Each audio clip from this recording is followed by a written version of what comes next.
Jesus says, "Love the unsaved into my kingdom," and a word on President Putin. July 22nd, 2016.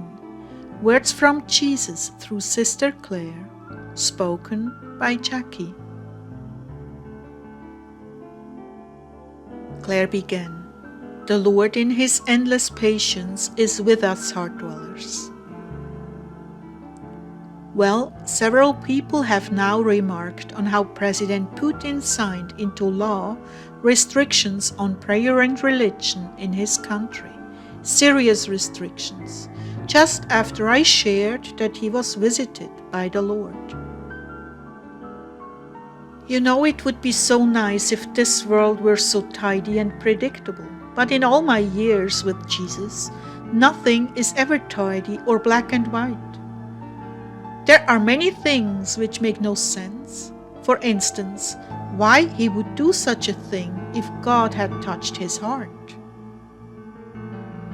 I sense that he is under much pressure by the more communist-oriented faction of his country to use harder measures against the US, and perhaps even being severely opposed by them. And you know that presidents can get themselves assassinated by going against certain powerful groups, such as John F. Kennedy did. So in conclusion, President Putin is against the New World Order. He wants disclosure of the whole demon alien agenda in the United States. He wants the people of America to know that our president, Obama, is pushing him into a corner until he comes out with nuclear punches. Putin doesn't want that war any more than we do, and God is on his side. He's opposing what is wrong, and God is standing with him.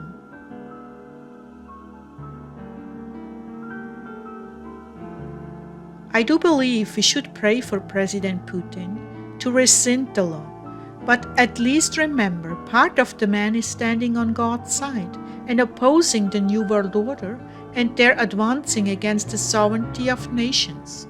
The other part, like all of us, needs sanctification. Jesus has set before me things to complete, and my heart is very much comforted that we have more time.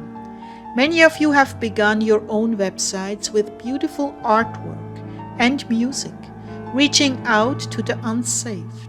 This is your chance to go for it and spread the word far and wide, while our bridegroom is delayed. So let's not fall into anger or self-pity. Let's make the best of it. At this point, I ask the Lord, "What do you have for us, Jesus?"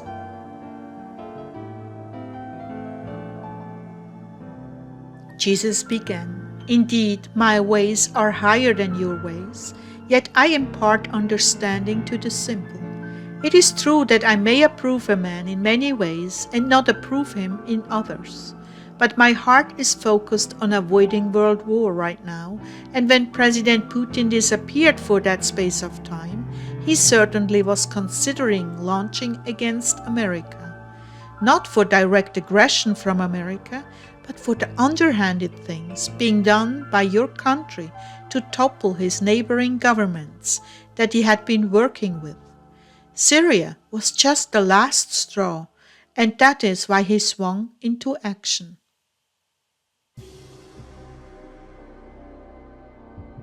Your current President Obama and all he represents has no intention of preserving this country, America. He's out to destroy everything about it.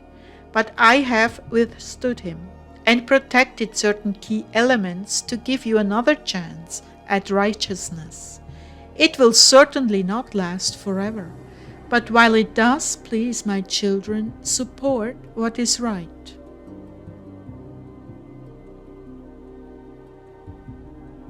During the reprieve I've given, many will be saved. That is why you have so much to do. You play a major role in the stability of this country, not just through prayer, but also through communication and the brotherly love you show the unsaved. I'm counting on those that have been sent out to reach the Muslim population that is now floating around in Europe with no home.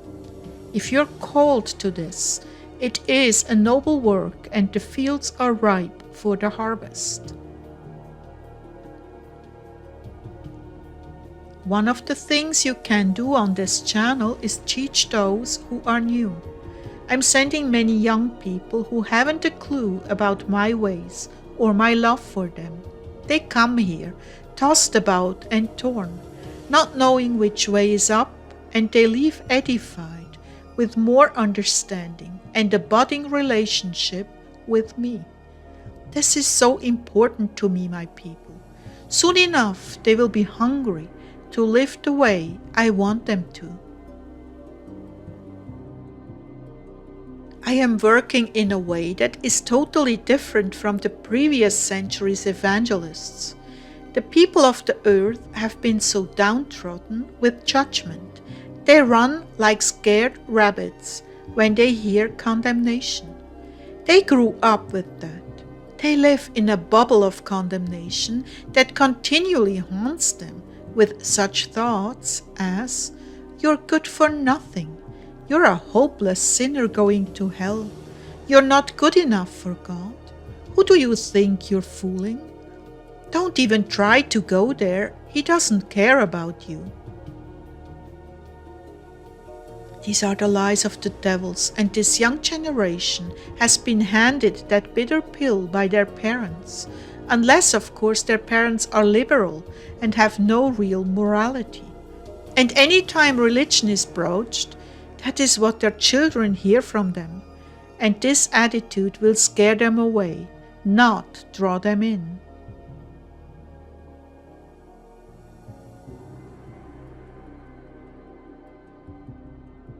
There are so many who truly want to do what is right.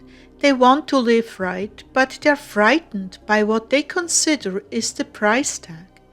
You know how it is. When something is so beautiful, you just have to have it, and you are willing to give up many other things just to obtain it. The it is me and the relationship with me. We are not beginning in perfection, but right where the soul is at, and moving into perfection without a condemnatory word or attitude goading and pushing them, rather coming from a place of love, understanding and forgiveness. Love hits the mark in their wounded hearts, and they respond by giving up those things that they know are not pleasing to me.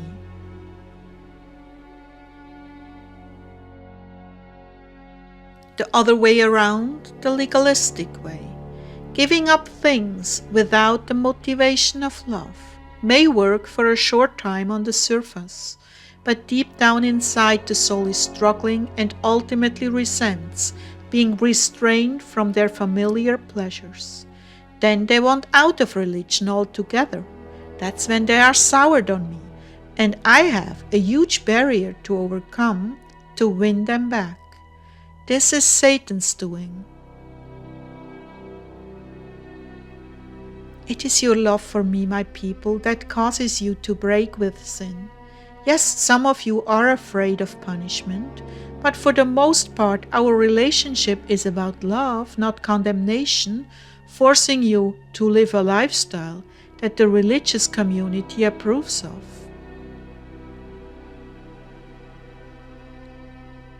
That is why I want this channel to be a place of unconditional love, where a newcomer can feel welcome and see that you all struggle with the same issues, but somehow God is still affectionately with you in spite of it. This is the strongest possible witness to my love. There are souls who do need to hear the message straight up in order to wake up. But they are not the fatally wounded.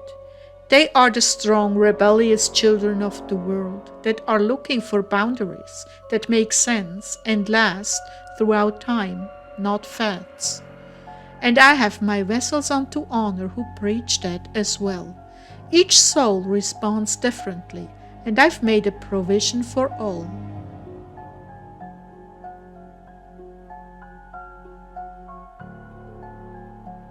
that on this channel we welcome in the lame, the sick, the broken, and treat them with the utmost respect and genuine affection.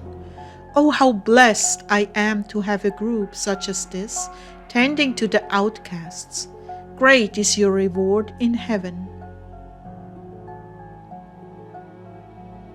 So now I've again encouraged you to move forward and reach out while there is yet time.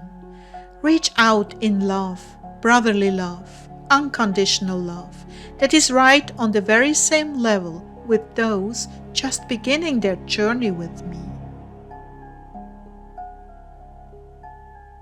I'm with you, dear ones. I'm so with you in your every effort. Remember, when a grace does not land on the one you intended it for, I see to it that it lands on one who is ready to accept it. So you're never wasting your time if someone turns away. That prayer, that grace, that time spent will not return to me void. It shall accomplish what it was released to do. Be encouraged, my precious ones. Be encouraged. I will make your remaining time here exciting and full of the abundant life of my kingdom, if you put forth your very best effort. Truly, I am with you.